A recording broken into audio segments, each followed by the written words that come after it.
I know most of these little stories I come up with from back when I was a kid, and we had some good times then. We start out with, me and my brother had BB guns. They were pretty powerful little BB guns. They're not nothing like 22. But anyway, we used to frog hunt with them before we got a regular 22, and we'd get some frogs with it. But it wasn't a fast process. You had to kind of sneak up on them and shoot them at little ears right in the side. I guess a little round thing. Side of their head, I guess that was an ear. And once you pop that thing, they were just better than mackerel. If you didn't, well, you'd ricochet off their old head and put a little skin spot on there. They'd go under or jump in the water and be back up a little later on. Didn't really hurt. But anyway, we moved up to 22s. We used 22 shorts. Here in Missouri, you're allowed to shoot frogs with 22s, but it's not recommended because the bullets bounce off the water. I mean, it literally looks ricochets like you hit a piece of iron. And so anyway, we'd use them, and we'd quite a few frogs. There's a lot of people that likes to go out on the river, the flashlight or in a boat and go around the edge of the bank and shine it down. You can see their eyes out there and that whole thing. But anyway, I never did care for that. First off, we never had a boat. And secondly, you're driving around there, there might be a cottonmouth just about ready to take a bite out of that frog. And he sees this other thing come in, he might say, well, that looks like that's even better. So take a bite out of your hand. So I was a little afraid of that. We usually used the 22. Now, the other method was really successful and fun, was get one of them little bitty bobbers or corks about the size of the end of your little finger, the little red and white ones, and then put a fish hook on the end of the line, of course, and then run that bobber right up to that hook. And walk around the pond and scare them frogs in, and then you can, when they start coming back up naturally, then you fling that little bobber hook situation out there past them if you can. Start bringing that in, and maybe jerk a little bit. Once that bullfrog sees that, he cannot resist. Go flop, flop, flop, flop. Then you got your bullfrog, and bring him in. And that's another, well, of course you can hook them just with a hook if you get close enough to them and hook it under their chin or something. And that's another way of doing it. But, and back when we was kids, me and my brother, we didn't, well, I guess we was ignorant of the laws. I think, what is 6 frogs a limit or something per day? I don't know what it is.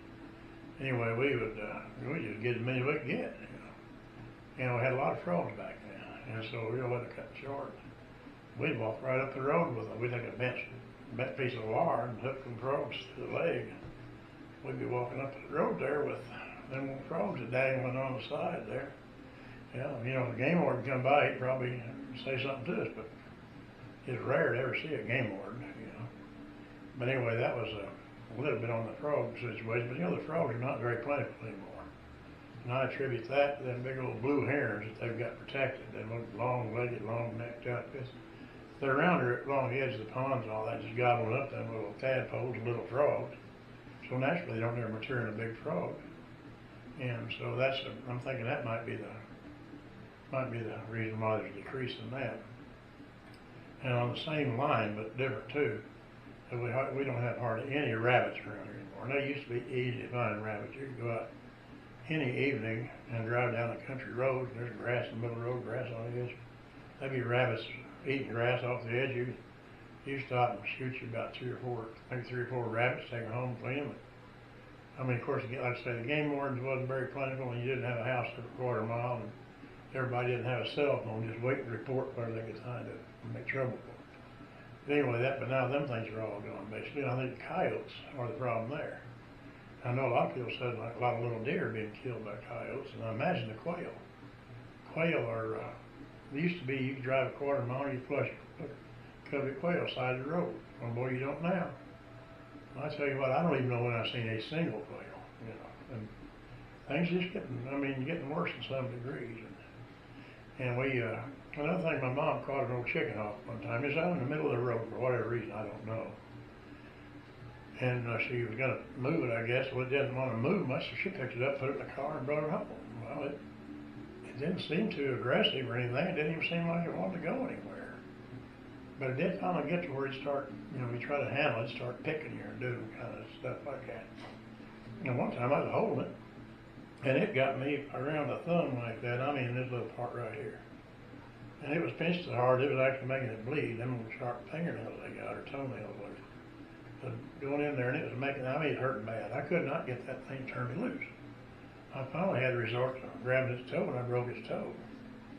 Well then, you know, checking off a broken toe was pretty much useless. So the only thing left to do was to kill him, pick him, and fry him up. Well, chicken hawks ain't near as big as they look. And the feathers make up the bulk of it.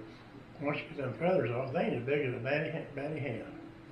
And there ain't much to them. The drumsticks, if they're that big at the biggest part, that's what they are. And they taste okay, mind you, but it's just, I mean, they're not worth the trouble, really. We're better off just throw him out with broken toe and let him try to make his own way. But then another time we had a pet crow there. It wasn't really a pet. I don't know how we come to get these animals. You know, our kids out there, you know, you fumble around, you just happen on to stuff, you know. And that crow was kind of friendly, but it was eat and everything, and then it puked back up about as soon as it ate. Oh, well, that's kind of ridiculous. And so we thought one time about cooking that crow, and Mom said, nah, you better leave that thing alone. Anyway, so then later on, I was going down the road, and it's been quite a while back, but there was a crow sitting there dragging the guts out of an old dead skunk. And I thought, well, no wonder we didn't want to eat that thing the way it was like that. Because that would be nasty. You know, we don't tell what that crow would taste like after eating all that stuff. So. But, and we had a pet squirrel one time too. There were two of them, actually. And those were a lot of fun. They were free to come and go as they wanted. You know, doors were open, whatever they wanted to do. And that one time I got, where it was mean, it attacked my mom, scratched the heck out of her. And I tried to catch me a little baby red squirrel one time, so I climbed up the tree. I was just a kid. I knew the nest was in there, and I reached in there to get that little baby, and the mom was home. She did not appreciate me of being a house, or what do you call it, a home intruder. So she bit the heck out of my hand. My hand was bleeding, and I got back down there and went home, because I gave up on that little thing, and I had a pet squirrel since. Well, I know I've been rambling on a while. I got no idea how long this is, but just a few things I think about. It might be of somewhat interest to some people, you know. So y'all take care, and thanks for watching, subscribing, thumbs up, and sharing, and just whatever it is you feel like you want to do.